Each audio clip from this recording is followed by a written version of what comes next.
Let's face it, we suck at staying in shape. But this year, we're going to get our bodies And our minds into a better place. Join us on our journey to wellness. And no matter what happens, We'll see you in health. Dun, dun, dun, dun. Nope, can't do that. Can't do that. we can't, that's too much. It's too much. And the Olympics are almost over. We don't care anymore. Done. It's done. See you in 4 years? 2 years? 2 years until the Winter Olympics. Winter. Have you ever thought about this? One, we've reached that age where we're older than the vast majority of people performing. I remember growing up going, man, that's going to suck. But two, every year they get a little faster, a little stronger, a little better. They're continuing to increase that performance. And I'm not getting any better. What? How do you mean? That's exactly what the show is about. Us getting better. Maybe not to Olympic levels, but you never know. Curling. We don't have to be in super shape to be good at curling. Shooting. Some 40-year-old just won the shooting competition for China. I just watched these two skateboarders that were 49 and 50 years old. Did they win? No. But no, a 14-year-old won. Exactly. We missed that boat by a long time. But we've got a shot. We've got a shot at something. We just have to put our minds to it after this. Maybe that's our next podcast. After we get our bodies and our minds in check, we start the year-long journey to become good enough at something to medal in it at the Olympic Games. That's the next podcast is we're going to the Olympics. It starts January 1st of 2025, and we've got 3 years to get there. Oh, overweight. Curling. We're also, Scott, from America, so let's be that old man from Turkey who just showed up to the gun range and was like, all right, I'll give it a shot. Listen, there's probably some recency bias that you're suffering from right now. And yes, I've seen all of the athletes in the Summer Games. They have beautiful bodies, tight, taut, bulgy, in all the spots that we want to be tight, taut, and bulgy. But don't sleep on the Winter Olympics. Everybody looks like that just under some really cool parkas and snowboard pants. Except for the curlers. So you're right. We have a chance. So you're saying there's a chance. I had this realization about why the gym feels so much better now. Tell me more. When I first started getting back into the gym, when we started this podcast, I'd wake up. I think I was focused to an extent, but it took a ton of mental focus and energy that somebody that doesn't have ADHD might find surprising. So for me, it was way more effort to get there. It wasn't the way that you had to overcome it, which was the fear of getting started. Once you're there, you're in it. But having you as an accountability buddy means that I have a reason to get out of bed in the morning. I'm only laughing because of the relationship that Willie and I have, and the style of comedy that we enjoy. That sounds really funny. It's not to diminish anything about how he is feeling, how he suffers from this diagnosis. Like, just I want everybody to know, chill, relax. Like, Willie and I, we're good. Ever since our last challenge, where we were really focused on the food that we were eating, anxiety's peaked, stress has started to peak. I've had to do some things that have caused me to take steps backwards to mitigate those things. Sure.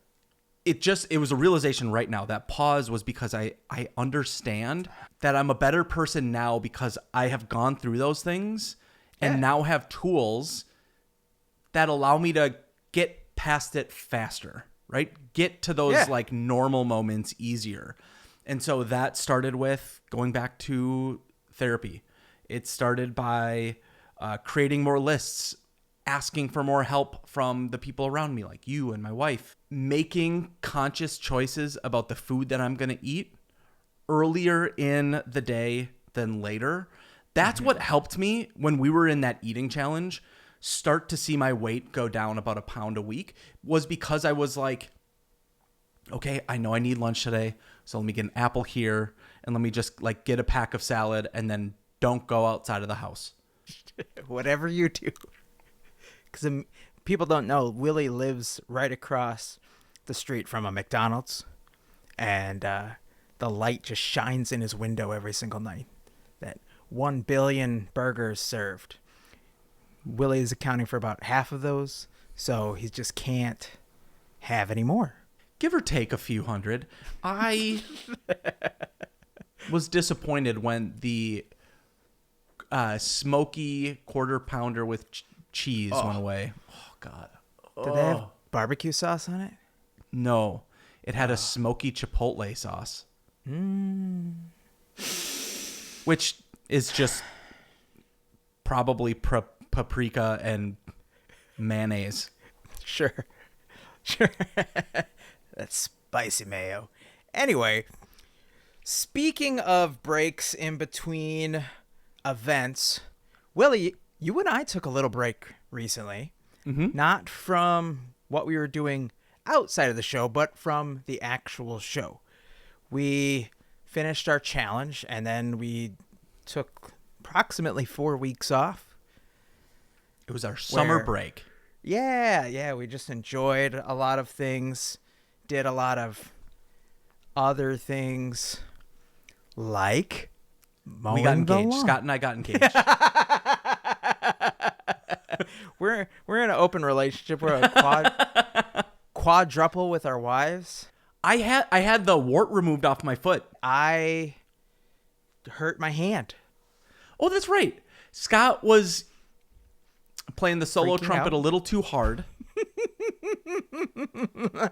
Not the type of curling you were expecting. And he needed to sit this one out for a month. Yeah, after a furious rendition of Mr. Holland's opus, I noticed that my hand was discolored one day. And just right here, was all black and blue. And not in the good Minnesota way. So it looked like and felt like all the veins were exploding inside of my hand. And I talked to a couple medical professionals, and they said, you should probably take it easy for 1 to 3 weeks. And I said, you know what? Rest is self-care. And that's what we practice here on the show. So I took a little time. Willie just happened to have a vacation planned. Went up to the cabin, some nice time away. And so we took a week off, and that turned into 2 weeks because his foot was not fully healed. My hand was not fully healed. And then 2 weeks turned into 4 because we're bad at math. And here we are. We're back. That sounds about right.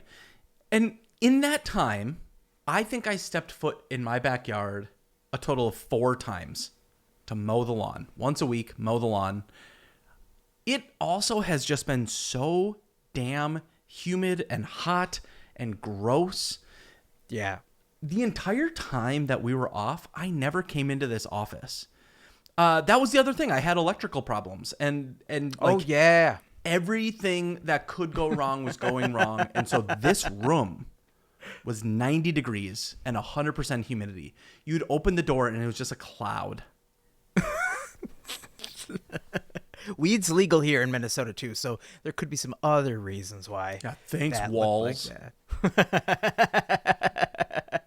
that. So let's talk about that last challenge. Yes. We were tracking how long we were spending on the most time-consuming device that exists in human history, our phones. I think we were trying to get it down to about 5 hours, approximately, if not a little bit 4 less. to 5 hours. Yep. 4 to 5 hours. Do you have, or do you recall, now, after these many, many years since we last talked, do you have the numbers, or do you recall the numbers that you finished on for the challenge? I always write down how I finish, Scott. It's just one of those weird things I do. Keep it right under the sink. I always finish second because it's polite. I know, and then it gets all over my hand. Cut that out in postman.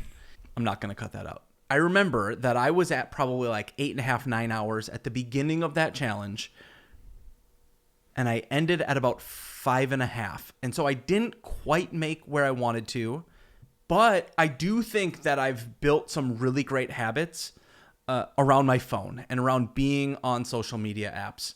What'd you change? Recently, this week, I have fully deleted Threads.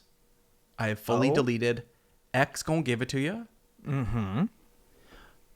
No social media apps are on my home screen. They're all just off in the app library. So I need to go find them if I want to open them. Yeah. All of this is to help me focus on things that if I'm going to go to a social media app other than, say, like YouTube, my YouTube is not focused on like gaming content anymore. Now it's about how to be a good woodworker. Oh. Building some things over there, chopping down some trees, maybe. It's been one of those things that I feel really passionate about. If I'm not so focused on my phone, it's what can I build? What can I design? How can I be creative? All of that brings me so much joy. And as we talk about health and wellness, it's more than just getting to the gym. It's about investing in things that I love doing, and that has been bringing me so much joy. You should make a YouTube channel and call it Willie's Woodies. Nobody take that. Give me a minute. Copywriting that now. All right, well, that's good. I also finished in about the 5.5 to 5.5 range. But let me tell you, 4 weeks in a row of specifically reducing my content consumption on my phone was driving me crazy. I could feel the sinister urge saying like, open this app, go on the screen, don't go to sleep. Whatever you're doing, you can also be on your phone at the same exact time. It's called multitasking. It's real. So I think what I need to do to get rid of that is go back to a flip phone, one of those old Nokia 6050 styles. And just enough with the smartphone. Go back to the Stone Age, get off the grid, become a little bit more crunchy, grow some dreads, only in the back, of course. And it's the devil. Our phones are the devil. You've been watching a lot of politics this last month. You're looking for the Nokia 3310. 3310, yep. My first phone. I was going to say my first iPhone, but that's completely wrong on many levels. I do want to say, though, that we had dedicated ourselves to a new challenge that I don't think we necessarily did, which was a 5K a day. We haven't started that. But I want to tell the listeners what we're doing now. Every morning when we get to the gym, we get on the treadmill, and instead of getting the speed as high as we can go and just hitting it for 30 minutes, we're leaving at a speed of 3, and an incline, we're moving up to a 10. I have never been so sweaty in my life. Yeah, there was a couple videos we saw that may have said running at this pace and getting your heart into zone 2 or 3, sometimes 4, is a little bit more beneficial for your VO2 max, which I'm pretty sure is a video game from Super Nintendo.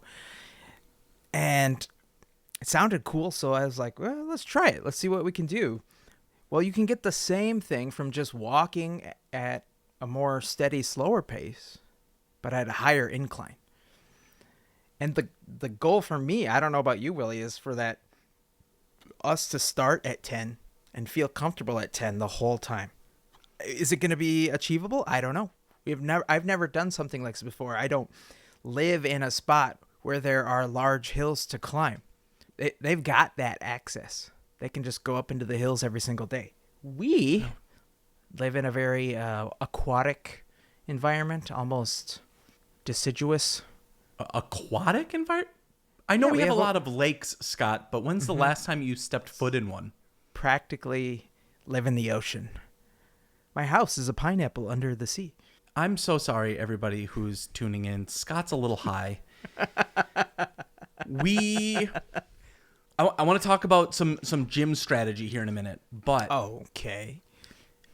I think I want to track something, and maybe this is a chance for me to like really get into some formulas.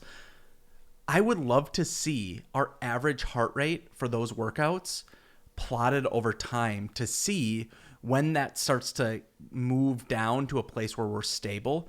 Sure. Because I think at that incline, I've been watching our heart rate the last couple of days that we've been doing this. And as we get to 10, our heart rate climbs to about 143 to 150. And it's within that range that we're seeing some, like, we're the most tired, we're the least talkative. It's like, okay, I'm in go mode. Nobody look at me right now. We're But when it practically gets our own little below- rain clouds. Yeah. Ugh. Yeah, no, I'm a walking rain cloud. Scott, after the treadmill today, actually had to go get a towel to wipe off the gym equipment after me. It's gross. Come on. It is. Don't worry, I'm embarrassed too. Yeah. You're just a little sweaty Bitch. Betty. Oh. That's okay. I think it's all the sadness that's just washing off of you. That's how I like to imagine it. So, can I tell you about Tate? I've seen it. I'm glad to keep it shaved. Like it's not. Without What? the N. I'm sorry. Oh, the barber guy. Yeah. All right. Okay, go ahead. Sure. You've seen it? Anyways, I walk in to his barbershop today. It's the day before his honeymoon. Guess where he's going? They're going out to Paris to see Taylor Swift live and to Wow. catch the last few days of the Olympics. Do they have tickets to the closing ceremonies or anything like that? I think so. Like, That's insane. But I want to point something out. Now, Tate and I have talked about a lot of things over the 11 years that I've been getting my haircut with him. And he used to be a pretty heavy bodybuilder. Big guy, pretty stocky. I walk in, Scott, and it's a different Tate. I'm like, dude, you've lost a ton of weight. What's going on? He's like, yep, lost 54 pounds. Whoa. When was the in last time 2 you saw him? months. No. Hello? Congrats. Yes. Here's what he's done. Starve. No. On average, he eats 2,000 calories a day. Okay. His maintenance weight or maintenance calorie count was 2,500 to 3,000 calories to just maintain. I just want everybody who's listening to like wrap their head around what Willie just said. He's talked to a man that has lost 54 pounds in 2 months. And we've done some dirty math in the past. That's almost a pound a day. It could have been, he did tell me that he started this in February, but I didn't Okay. notice it the last time I saw him. All right. Okay. All right. And so let's just factor it from February until now. That's a little bit better timeline than But that's still pretty fast. That's half a year. it's definitely possible. I've done it. It's not cool, but it's possible. Yeah, for sure. So I have a proposition for you. Not that kind. I do. Wait, we're already engaged. Yeah, never mind. So I don't think that we can follow his eating routine. He is 100% carnivore diet right now. He eats 8 ounces of a meat per meal. Okay. He can eat eggs, turkey, beef, whatever. He has 0 cheat meals, so he doesn't eat candy bars. He doesn't eat any sort of like sweets, and he matches his protein grams per pound. Okay. So he's That's it. doing all the things that doctors say shouldn't do, but it's working for him. Yeah, he's not tracking calories specifically. He's eyeballing it. Yeah. But something else has changed. It's the way in which he spends time at the gym. So this is based off of one of his other bodybuilder friends who started to lean down. He says recent studies have shown that bulk weight, like just getting volume, isn't going to be the thing that's going to have as positive of an impact on your body composition as you think it will. Okay. And so he does one set per muscle group 3 times a week to failure. So imagine doing Monday, Wednesday, Friday, a full body workout, and you go to failure. That's it. He's like, I'm in and out of the gym in 40 minutes. That's it. Along with clean eating, or his version of clean eating. Can you give an example? Like he's doing push-ups until he can't do push-ups anymore, and then he moves on to legs or something? He's a very strong guy, so he would do like bench press to failure, one set, however many reps is needed to get there. He would do deadlifts, one set, however many reps until failure. How does he still know? Feels strong? He still feels strong. He still feels ready to go. I would say I like this idea. As the next challenge? Full body. And we can make a choice. We can choose, like, what do we want to do for bicep, tricep, back, shoulders? We run through it because it's just one set. It's one circuit and we're done. One circuit. We take the next day off, and then we do it on Wednesday. We take the next day off, do it on Friday? That's enough time. And then the days rest? in between are just our cardio days. Yeah. Okay. Does he warm up? The same way that we warm up, he goes for All like right. a mile walk and then goes and then starts. I don't see why not. Let's try it. I'm down for it. I'm here. Ready to go. Not today. We already went to the gym today, but starting Monday. Monday. Okay. I'm not scared. I'm not afraid. Now, I just want to put an asterisk on this. Every morning when we go to the gym, we say let's say the time is 7 a.m. I get there at maybe 7:02 and Scott gets there at 7:10, but we both get on the treadmill at the exact same time because Scott knows I'm pooping. That's right. First 10 minutes are Willy time. So Scott, you've heard of something called shrinkflation? I was in the pool.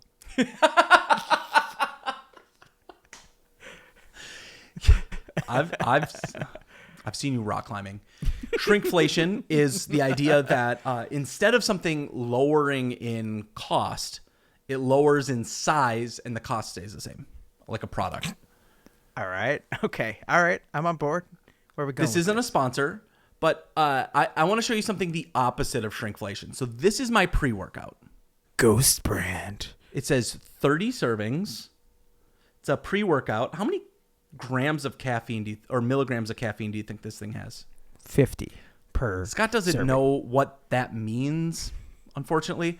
Scott, Per serving? Yeah, a cup I know. of I coffee is like 60 grams, and so this is a lot more. This is 250 per serving?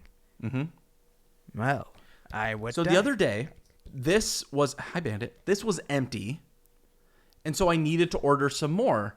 I ordered the exact same flavor, okay? And here it is. That looks bigger. It's Slightly bigger? massive. A third more? 30% Double. more? Double? For the same cost? 22 ounces by weight, 23 ounces by weight versus 15 ounces. So not fully half, but Scott, That's it's the right. same amount of servings. And I What? went through the supplement facts. Something changed on the ingredient list? They didn't do shit. All they did was put some fucking fillers in here to make it feel like I was getting more. So they gave you a bigger, more wasteful package. It's more filler ingredients to make me feel like I'm getting the same. Because like as I start reading down this list of like vitamins or things that are going to like help increase my performance at the gym, Dude, it's the same amount of shit. You know what they've changed? They've added more caffeine to make you think it's different. This now has over 300 milligrams. Well, your heart is certainly going to weigh less because it's going to be beating just that much faster. Maybe that's why I'm sweating so much. Wait, you're still doing pre-workout? What part did you miss? I just went through this, and now here's the other one. We just had a conversation about this. I know. But as somebody who never takes pre-workout, literally the only pre-workout I have is water. I don't know if it's helping or hurting that I'm not doing something like that. You're much better off. So why don't you stop is the question I have for everybody out there. Why don't you stop? Just slam a cup of coffee. Coffee hurts my tummy. Which we learned today as you Googled secondary hydrosis is a potential side effect of heart failure. And you're just like, you know what, heart? I hope you had a good sleep. Wake the fuck up! I don't think I'm better off right now. I think I'm in a worse place, and I'm going to have to talk to my therapist about this. All right, let's wrap up the show here with our results. I forgot to take screenshots, but I do remember exactly what happened in the break that we had over the 4 weeks. And then today, coming back and weighing myself. I was really worried about what this was going to do. I knew yesterday, I was like, man, I should eat clean. Don't eat very much so that when I step on that treadmill, it feels good. And yesterday, Scott, I went to Panda Express, which means my body is littered with sodium right now. So everything that I ate is stuck inside my body. And so when I look at my results, I went up 3 pounds. But that means when I look at the actual body composition from this in-body scale, I gained 5 pounds of fat and lost 2 pounds of muscle. Is that how the math works? I looked at the detailed view, and it showed my skeletal muscle mass went down by 2 pounds, and my percent body fat went up. And the only way I could see myself hitting 3 pounds of gained weight, all right, it's got to be fat, right? How much salt is in that pre-workout? What's your sodium level per scoop? I'll do this big effort. Dude, they don't even list sodium on here. Probably it's not don't even need to. It's not even in the other ingredients list. Is that salt-free? Get out. So other ingredients, natural and artificial flavor, malic acid, citric acid, silicon dioxide. Is that salt? I think that's just sand. Calcium silicate, More sand. sucralose, Sugar. tartaric acid, I don't know. spirulina extract. That's what you think it is. Apparently this has gin, estrogen. Estrogen? Oh, no.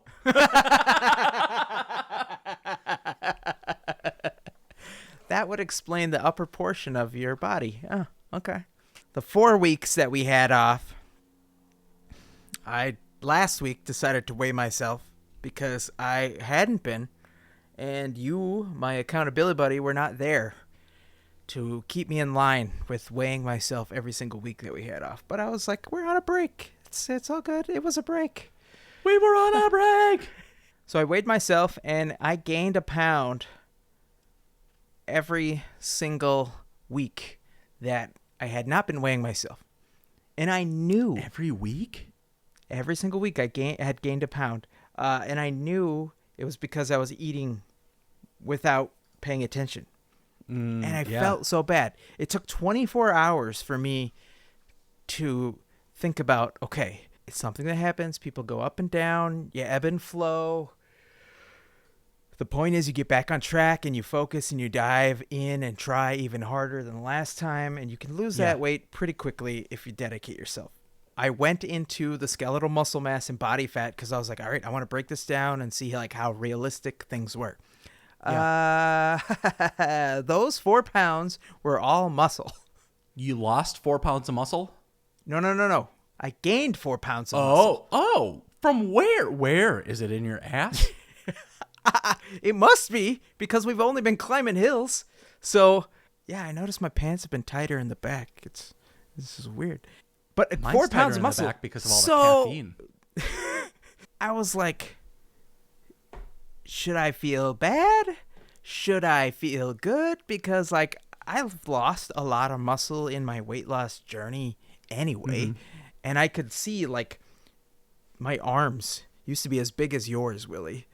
Because I remember my in-laws were commenting when I first started dating my wife. They were like, he has huge arms. And I was like, yeah, I know. I do. I go to the gym. I work out. So gaining muscle back, which is also helpful for longevity, is a goal of ours. And I guess it just made me not feel so bad. Now today, when I reweighed myself, I lost 1.7 pounds. More or less? So I gained 4 pounds last week, or last time, the last time I weighed myself over the last month. And then this week, from last week, I lost 1.7 pounds. Interesting. 1 pound of that was muscle. Do you feel good about these results? You know, I've noticed my body slowly start to take a shape that is thinner than it was when we started working out these 2-3 months ago now.